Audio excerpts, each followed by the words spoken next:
In today's video, I'm going to teach you how to see who responded on Surveymonkey.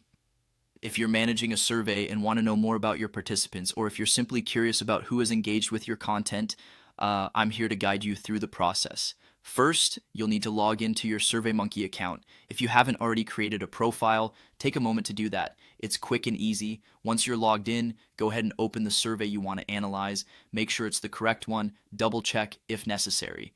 Now, navigating your way through Surveymonkey might initially seem a little overwhelming with all the available options, but don't worry, we're focusing on one specific task today.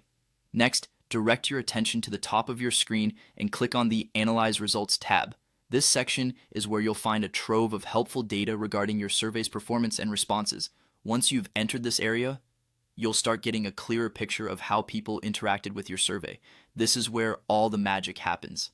Now scroll down a bit until you can view individual responses, or alternatively click on the aptly named Individual Responses option if it's visible. This will bring you to a page displaying the responses to your survey one by one.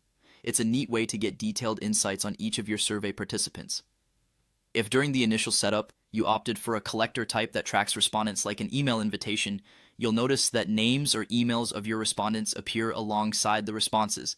This is incredibly useful when you need to follow up or categorize your data based on the respondent's information. Keep in mind, however, this only works if the survey was distributed through a collector designed to track participant details. For those using anonymous collector methods, such as a web link, the only way you'll see identifying information is if you specifically included a field in your survey asking for these details. Otherwise, it remains true to its name, anonymous. This is important for maintaining privacy when necessary, and it's a tool best used when sensitive answers could be involved or anonymity is a priority for your survey's integrity. I hope you find this guide helpful as you navigate through Surveymonkey's features.